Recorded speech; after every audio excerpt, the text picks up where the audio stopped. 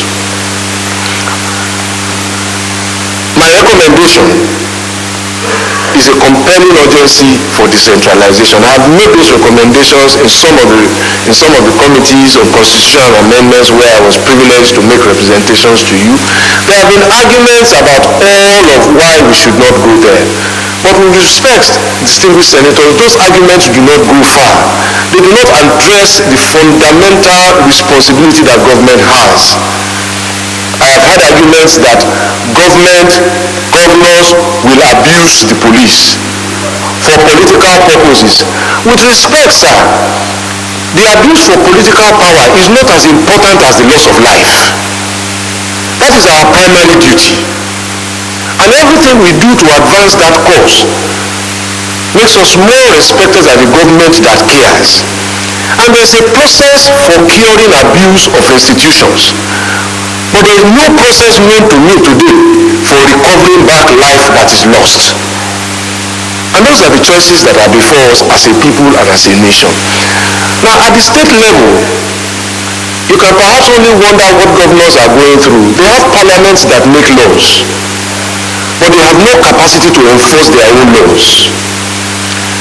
We are talking about women issues, rape, domestic violence. They are criminal offenses in many states and across the country. But who is prosecuting them? Because the police officer is too busy chasing robbery.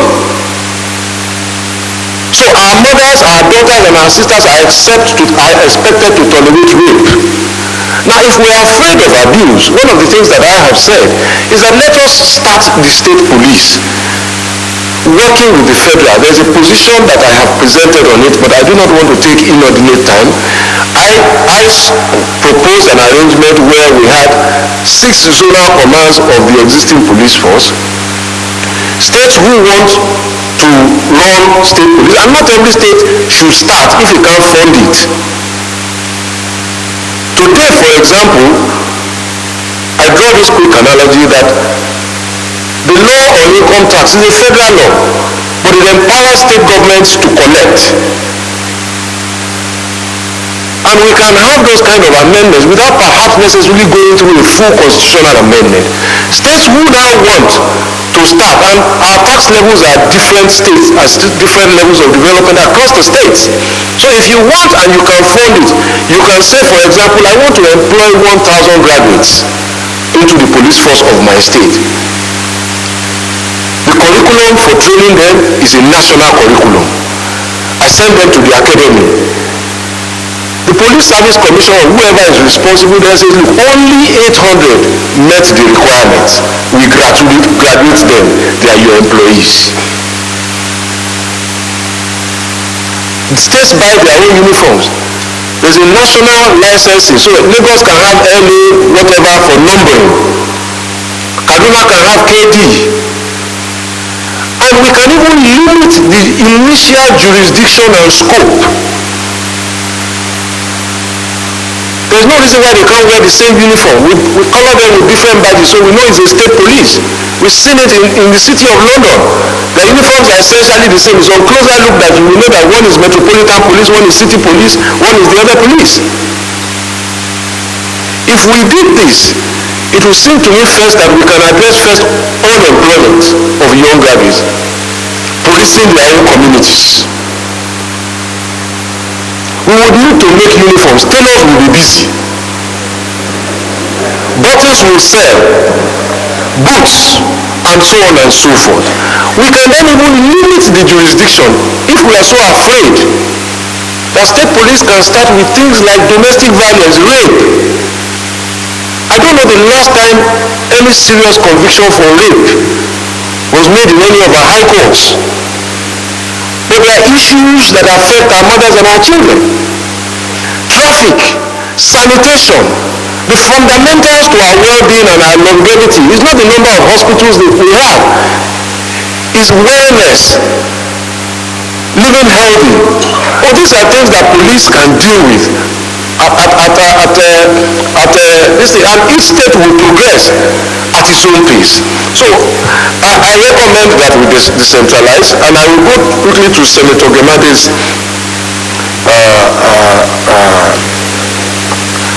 question. But I must confess that my knowledge of Abuja is not as deep as my knowledge of Lagos. I've lived all my life in Lagos, so the privilege to lead the government of Lagos State came with the added knowledge.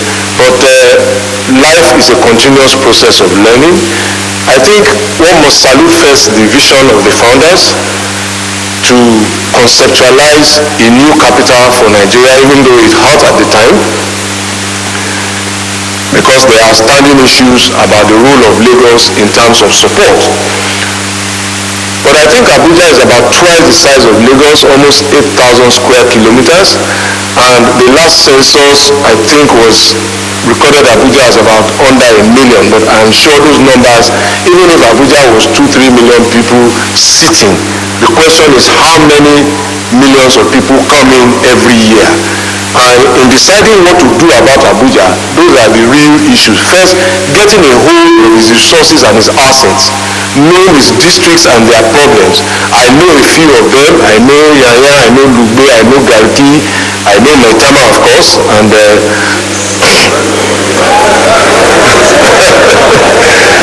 so, but really and truly, city management, state management is a function of harnessing all the resources, knowing who the people there are, and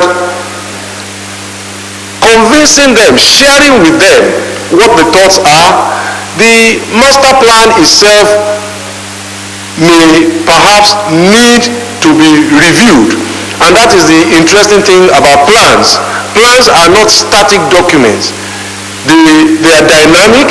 They must be reviewed periodically, and so a level of consultation and knowledge will be necessary in order to accurately say this is where Abuja should be headed. But there are so many things that can be done. In spite of of our complaints, it's still a beautiful city. Getting it to be better than it is a matter of choice for all of us too. Laws will have to be enforced. Actions must have consequences, and planning must be rigorously followed. And in all of this also, as we do that, recognizing the need to include people who live on the fringes of society. Even as a people, we depend on a lot of support staff, drivers, cooks, and so on. Do we build in our houses to accommodate them, or do they live in satellite and unplanned towns close to us so that they can get to us to come and serve? Those are issues that planning, I think, will help to deal. Distinguished Senator Nazir, you asked me about old politicians and young politicians and how they relate to the economic development of Nigeria. I think the sum total of every nation is its people, really. And the more elderly one clearly are the more matured ones. They are our guides and compass for life. And in the way that children see life through the mirror of their parents, they must guide the process. They must lead, and no matter how hard really we try, we could never discount the experience, the maturity, the counseling, and the guiding support of people who are older than us. In my own rights now, as just a 52-year-old person, I am an old man as far as some people are concerned. So we must continue to interface with them. And I would walk away from the tendency to condemn the level of our national development. I will walk away from that tendency. It is not something that appeals to me. Because in all of what we see, many of our leaders, many of our early politicians have done very defining things in the history of this country. Perhaps we expect too much sometimes from mortals who are supposed to act as our supermen and our superheroes. But I remarked to somebody yesterday that coming through the southern gate of this complex, I now have fuller appreciation of the work, the vision that it took to build it at the time that it was built. And I ask myself today, what if we wanted to rebuild this? Could we afford it now? Perhaps there will be controversies and all of that at the time. Perhaps there will be debates about whether it was too much to spend on a parliamentary building. But here we are. And in the foreseeable future, I think this building typically will compete with Capitol Hill and will be here for centuries. But it was one of our leaders. And so all of the groundbreaking things they have done, starting national television, it is our responsibility to continue to add value when we find ourselves in a privileged place and to take on the foundational work that they have done. I remark, for example, that how could we have contained flooding if the governors before me did not design master plans, if they didn't start to build? So we must take the whole together, and in the fullness of time, we will reach the desired level of development that we seek. But I urge also that we must continue to see our glass as half full rather than as half empty. Distinguished Senator Abaribe, the simplest questions often turn out to be quite the challenging ones. But let me say first that it raises the question about public understanding of the role of governors, of the role of public servants, and some people have been surprised to learn that as governor of Lagos State, I don't know about other states, I don't sign checks. None of my commissioners signs checks. I have never signed a check. I don't fix contract prices. It's an institutional process. The only training I have is that of a lawyer. But in order to execute a civil works project, we need the input of architects, we need the inputs of quantity surveyors, we need the input of structural engineers. There's a process, and we have consulting ministries. For civil works, it is Ministry of Works. For science and technology, it's Ministry of Science and Technology. For environmental drainage and so, it's a combination of Ministry of Environment and Works. Now, periodically, they do market surveys with the Ministry of Economic Planning, the statisticians there, and fix the price of every item, from biro to iron rod to cement. It is approved, and that is the benchmark price for government procurement. Nobody can award any contract over that benchmark price. I don't sit in awards of contracts. There's a state tenders board, and later a procurement agency enacted by law. And immediately the law came into force, we dissolved the state tenders board and handed over. But throughout my tenure, I have been confronted from day one with the price of this and the price of that. And all I have always said that is the realities are that when you design a road, what you meet in reality when construction starts is probably not what you end up with. I recall a road we awarded in Ajegunle, and from design, all we saw was an earth road that needed to be built with pavement and all of that, and tarred. When the contractor went to site and did not deliver on time, and I complained, he said to me that, I think you should come and see what I'm dealing with. What we assumed was a solid surface was actually 1-point-something meters of refuse embedded under the ground that had been dumped over the years, and so, of course they have put laterite on it. That if I build a road for you this way, the road will collapse in no time. So first, our contract projections have to change. We had to bring him back to retender for evacuation. That's work for people, to remove the refuse. Trucks had to be hired. Then we have to replace with soil to build the road back. So if I had told you at the beginning that that road cost 10 naira, and later we finish it at 15 naira, the unfortunate thing about money really is that it always raises suspicion even amongst brothers. I mean, the likelihood is that if your brother tells you that he forgot or he has lost the key to your car, you are unlikely to think that he stole your car. But if he told you that, oh, the 10 naira you gave him, he doesn't know where he put it, the first suspicion is probably bought something, he's taking my money. So it raises suspicion, but truth be told, all of these things, nobody has alleged that I have corruptly enriched myself. And I couldn't be the master of all of computers, technology. I need something to do my work.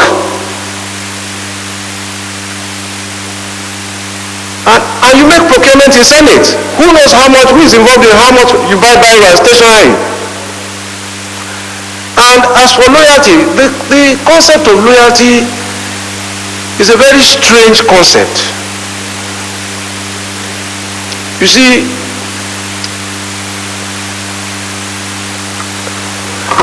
I always say that when loyalty is to be tested,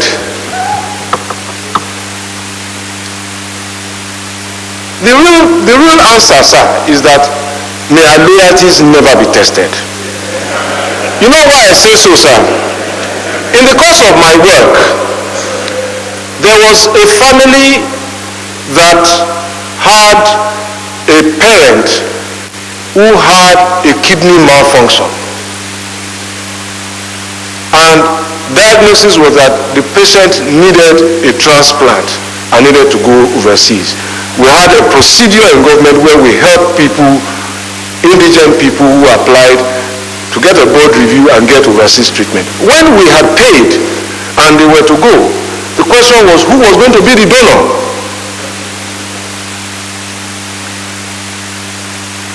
It turned out that the only matching kidneys were those of her two daughters. And none of them was willing to give a kidney for their mother. But that was their supreme test of loyalty.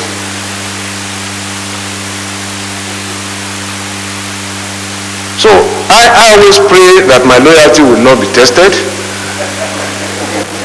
Because you do not know when loyalty is, you may have to take a bullet for somebody, for even your own child. And so perhaps we discuss it loosely, but in public life, I have remained loyal to causes that I have signed on to. And all my life, really, nobody can fairly accuse me of giving my word and going back on my word. Thank you. Senator Abdullah Niger North. Thank you, Mr. President.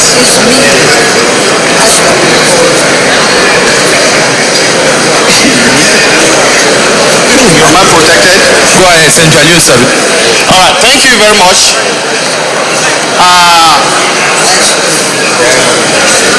Babatunde Raji Fashola, SAN.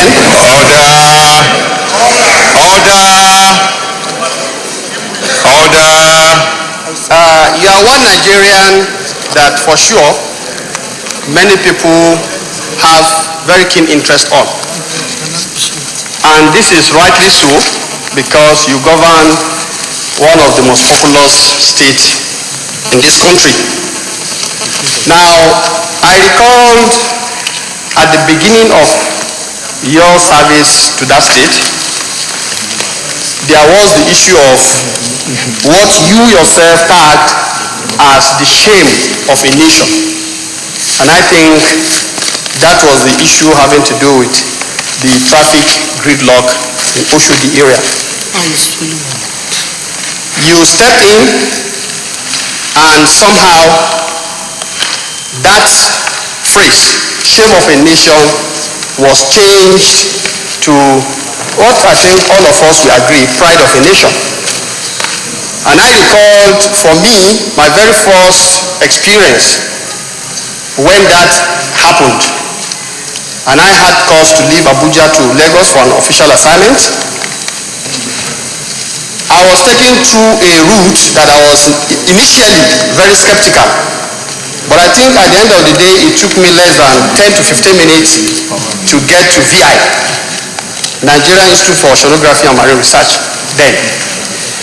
Now, what I want to ask here is, given the scale of issues on ground and what you have to do, either behind the scene or policy-wise, to change the face of that area, you are coming to a larger scale to be the Minister of the Federal Republic of Nigeria. What, in your experience, given that particular intervention you've done as governor, can you bring to certain issues that we rightly in this country are bothered about? For example, the issue of infrastructural decay. You are a son, and we all know when it comes to funding of infrastructure, there are issues. There are other issues having to do with something you have mentioned in your previous response on this floor. That is the issue of domestic violence, for example. I want to tag all of this to how do we value life in Nigeria? Because we have situations where all manners of things happen, people die. Distinguished colleagues and distinguished Senator Ayusabi, I would like to put the question.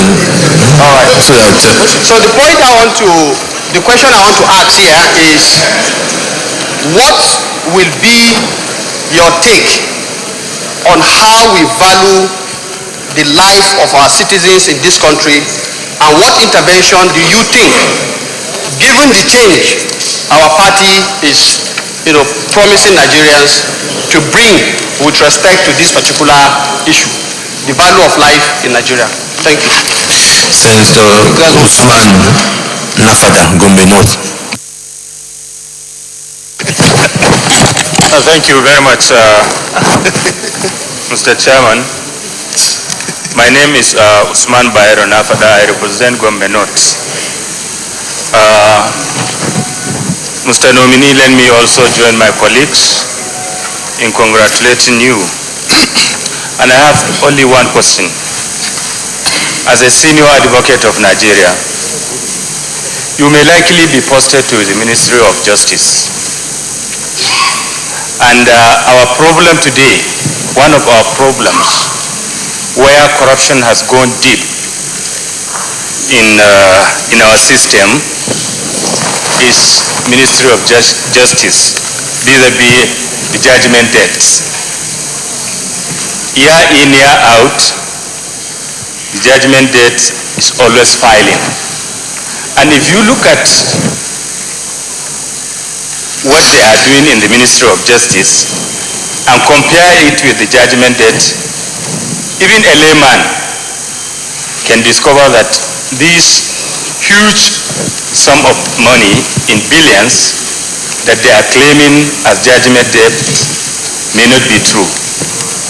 If you are posted there, how do you intend to handle that issue? Because it is a serious issue. Thank you very much. Senator Samego.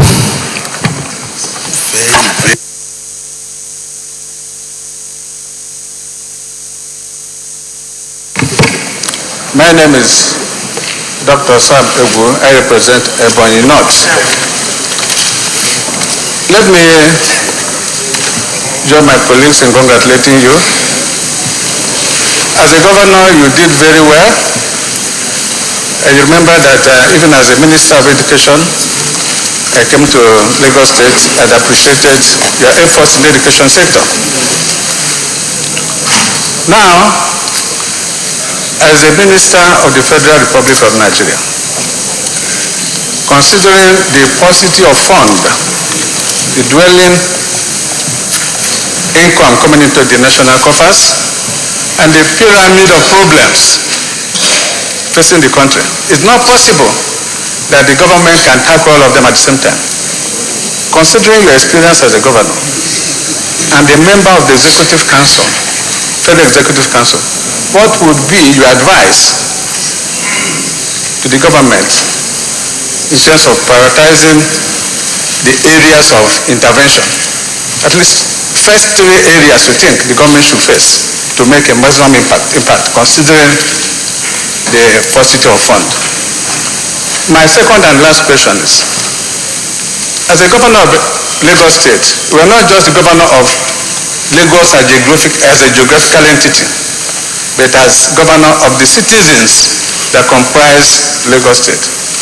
Considering the plurality of this state, and again considering the fact that the constitution of this country emphasizes that the primary function of a government is the welfare, protection and security of its citizens. As a governor of Lagos State, there was a time you assembled destitutes and repatriated them to their various states of origin. And that generated a lot of controversy. Can you please explain to us what must have informed your decision or your action, considering that you are a governor of the citizens, of the people of Lagos State, irrespective of their tribe or state of origin? Thank you very much. Senator Thompson Sikibo.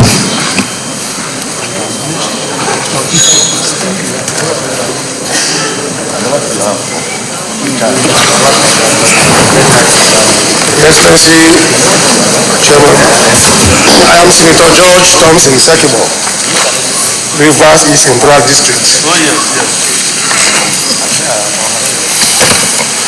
Mr. Nominee, I have so much interest in you. So much because I am one person who don't like going to Lagos because of what happened to me in 1989-1990.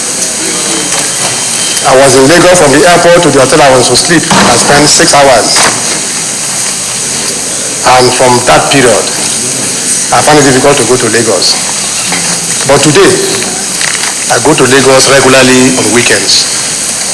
Instead of staying in Abuja, where we have some confrontation there.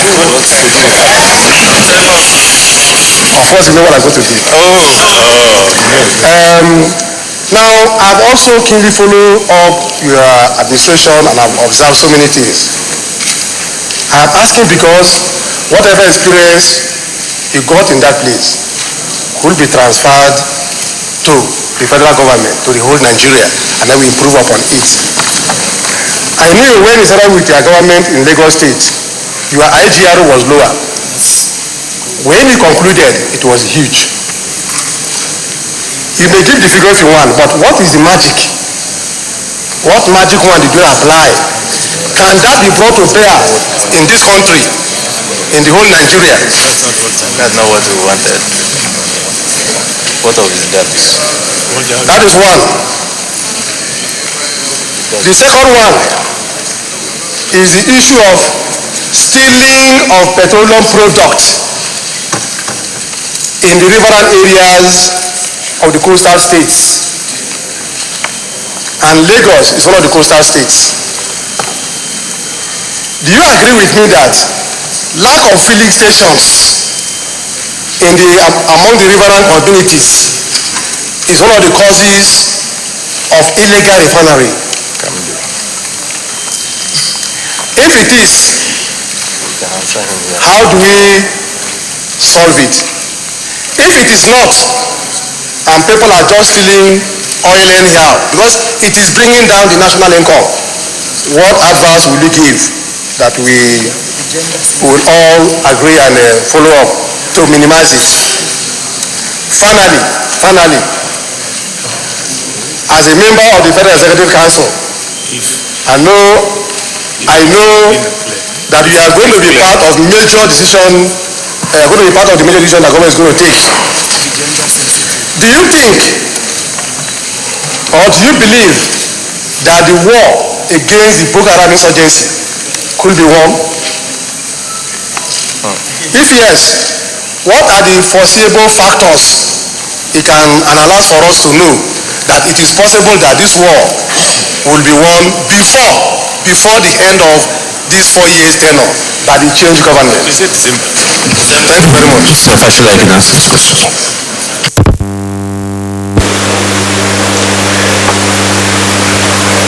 The distinguished Senator Sano asked about Oshodi and what knowledge that can bring to bear in the development of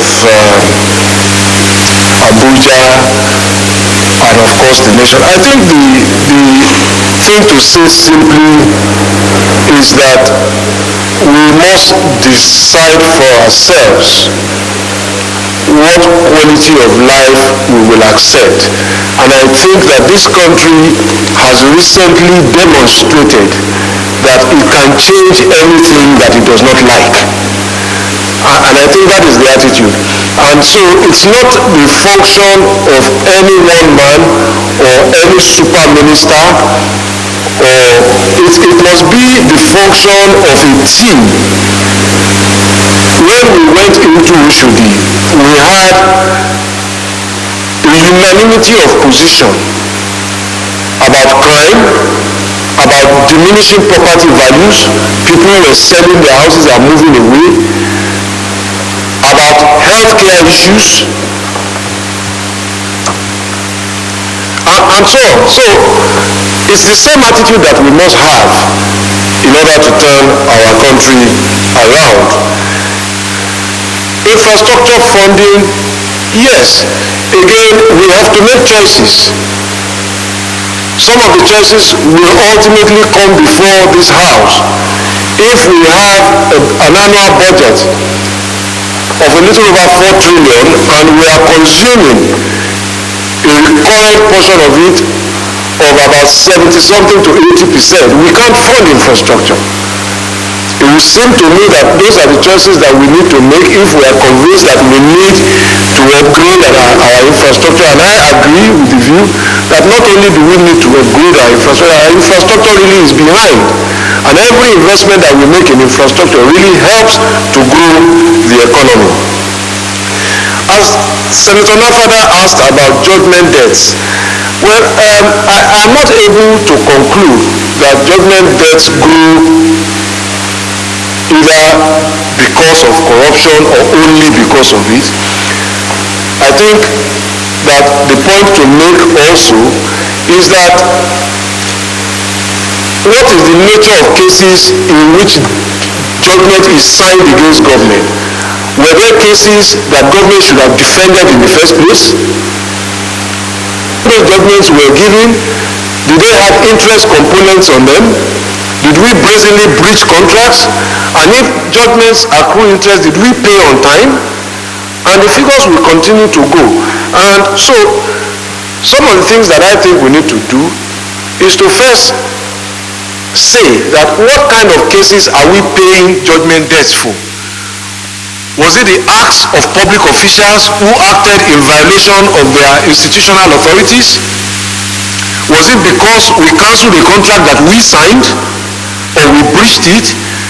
And so, for me, it's a question of good governance, really, at all levels, to ensure that government discharges its role, does not get involved in needless disputes, and when it gets involved in disputes that it can win, it is right. Whoever is the Attorney General should lead the charge to go and defend vigorously the claims against government. And wherever government and the Attorney General in this case forms the view that this is an unmeritorious case to defend, it will be honorable and dignifying in the finest traditions of the bar to concede the claim, negotiate the cost, settle it, and move on.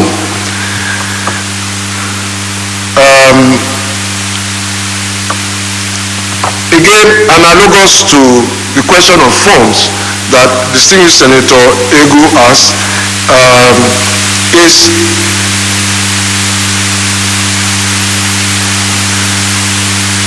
how really do we raise money? What are we producing as a nation? What is our deficit? What more can we earn? What can we earn in the short term, in the medium term?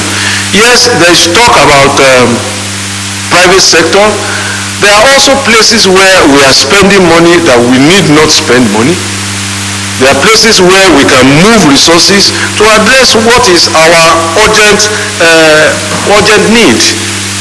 But the choices that we make will define the results that we get. I think that we can make better choices. I think that this is the time to make those choices, to spend more on infrastructure, road, water, hospitals, trains, to get our economy back on track. And I dare say also that this nation has a lot of money outside the country by Nigerians. We are investing more outside our country than we are in our country. And in terms of posturing, it doesn't send a good message about us. And the time also has come to review the strategy even for recovery of money that has been identified as ill-gotten wealth that is locked up in vaults outside the country. What is the strategy that we have pursued over the last 14, 15, 16 years? How much have we spent and how much time have we spent in pursuing that strategy? And what results have we gotten? Can we borrow from some other nations who have used innovative but yet lawful means, something perhaps analogous to plea bargaining, to say let all of this money come back into our country and come and work for us? These are some of the things I would look at. In addition, of course, people must pay taxes. They are certain in a democracy as a basis for representation. And those who want to benefit from the Commonwealth must contribute to the common purse. About the question of detainees, I think that there is unfortunately a misunderstanding of the issues at the time, and also there was a political atmosphere that made it difficult for rational appreciation of what the facts were. We didn't just collect destitutes. I think it is also important to say for public information that we were taken to court, and if I recollect correctly, the court found no merit in the claim. And the basis for making that determination was that these were people, all sorts of people from across Nigeria who come, sleep on the streets. Some have psychiatric problems, some are sick, some are dying. We take them into a home. We look after them, we treat, we rehabilitate, and then some of the pressures we begin to have, I want to go home. Where is home? The only information we have about where home is what he tells us. We stood the risk of also being accused of illegal detention. And in all those instances, we corresponded with the states that those people claimed that they were from.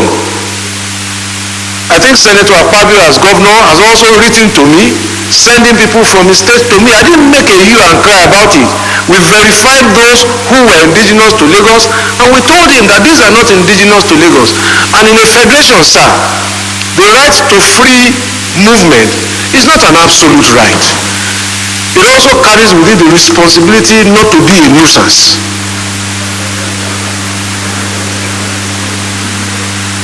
And we owed that obligation first to rehabilitate and so on and so forth. And as I said at the time, for those who felt truly offended, I made a public apology. But it was not a matter of just going to pick people. The state who they claimed wrote back didn't get to us. There was proof that we sent letters to them. And I would hope that we would let the matter go. I apologize again in the interest of national cohesion, that we must not expand those fault lines. We must be brothers and sisters. Distinguished Senator Sekibo, welcome back to Lagos, sir.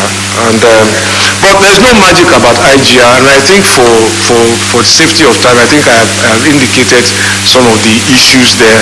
Everybody must pay their fair share so that they can have their this thing.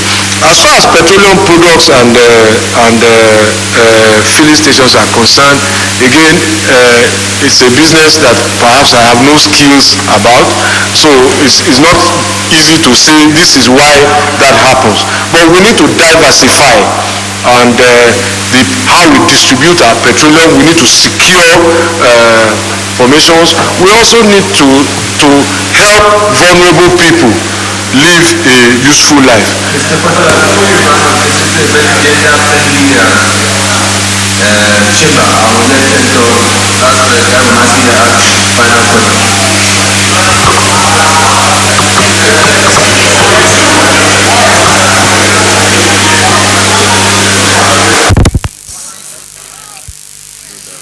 Bintamasi. Order. Bintamasi Garba, Adamawa North, Adamawa State. So you've said a lot and you've covered virtually. Talked about security, you talked about infrastructure, you talked about economics and what have you. We have a manifesto, sir, and it's a contract with the Nigerian people. And I'm happy the chairman of our great party is here. 2 million houses,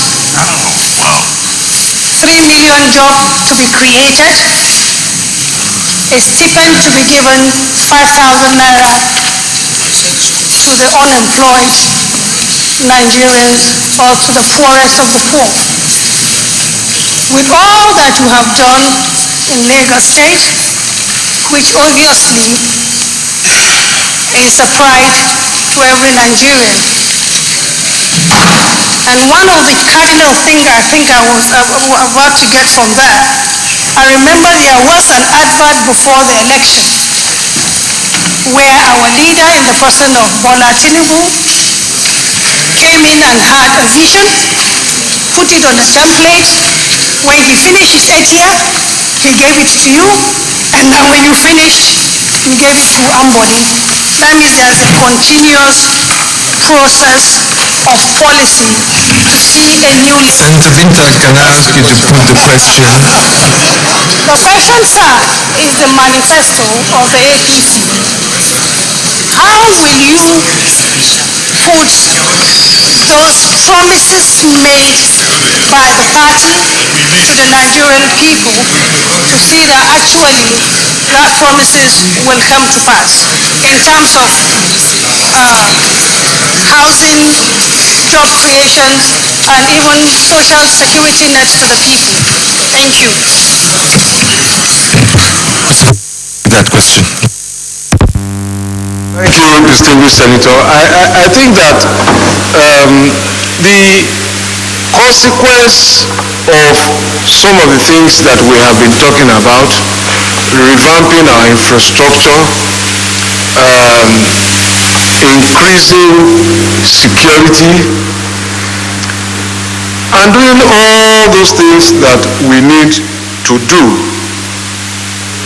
will ultimately and consequentially respond to the commitments that we made in our manifesto. They follow inexorably once we stay true to our purpose. Construction work of roads will lead to jobs for construction companies who employ people. They will lead to jobs for vendors who supply materials.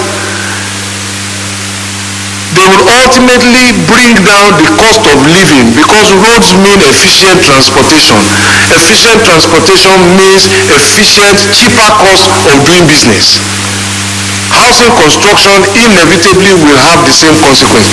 It will be our responsibility as a government to then begin to measure the impact and to have a common purpose that every project that we undertake must respond to those issues. The choice whether we do A or B is a question of whether it creates work,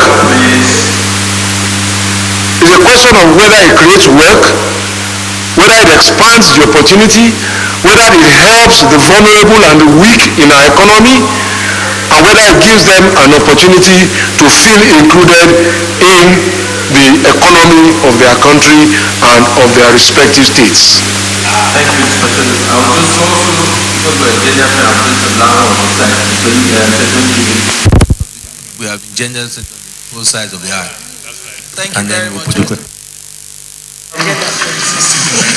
Mr. Nominee, let me congratulate you on your erudition and your rounded views about governance.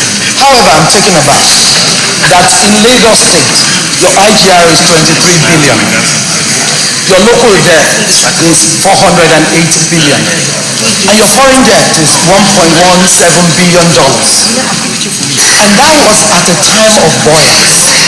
Now you're coming to the center at a time when oil revenues have almost gone to the dust and there is need for diversification. And we cannot keep taking debts from states into the federal coffers. What are you likely to do differently? And how are you going to assist this government to ensure that we don't pile debts and we're not in deeper trouble than we are right now? Thank you very much.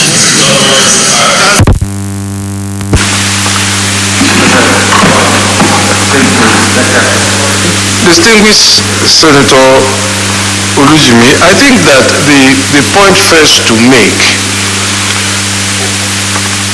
was that the budget of Lagos State, if I remember correctly, in 1999 was under 20 billion naira per year for 20 million people. It was an unsustainable budget.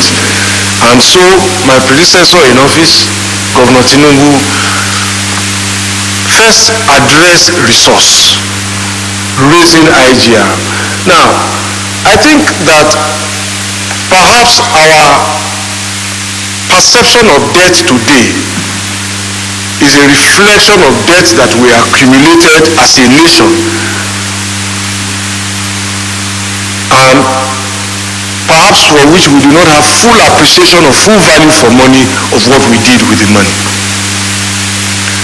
But my position very simply is that where we are today, it is difficult to conceptualize a short-term view that will not include borrowing if we want to keep this economy going. The economy needs a stimulus. We must borrow. Our infrastructure is behind, and if we don't invest money in our infrastructure, we can't grow the economy. So the notion of debt as a sin is something evil, is something that I would urge that we review and revisit. Where is the money going? If we want to build rail lines across Nigeria, we are not going to fund it by cash in our pockets.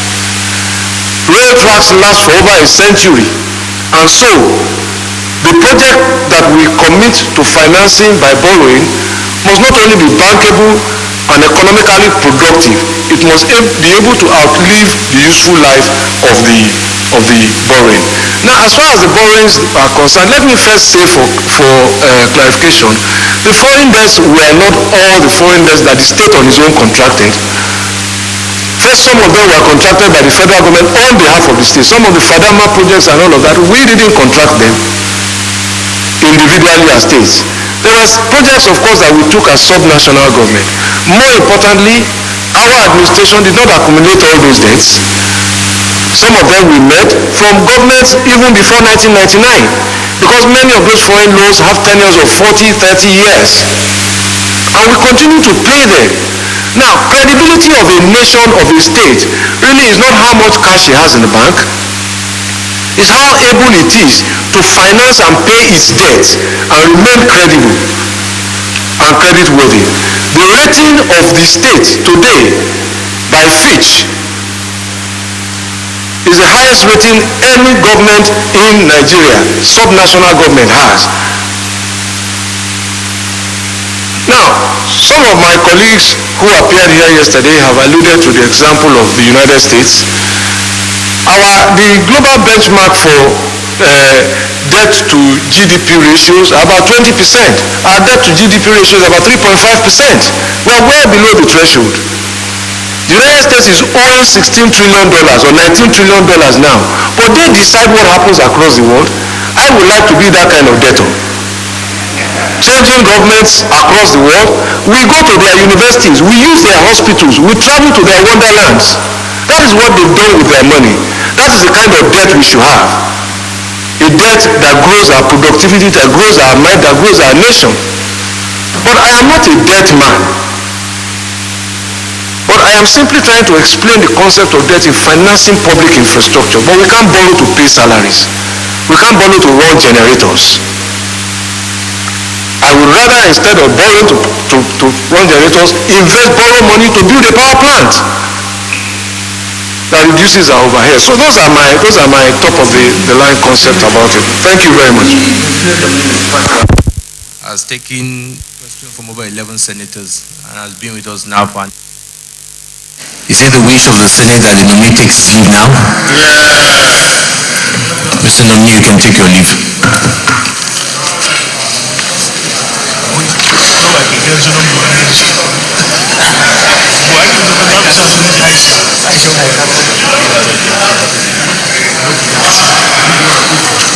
Two, three, one.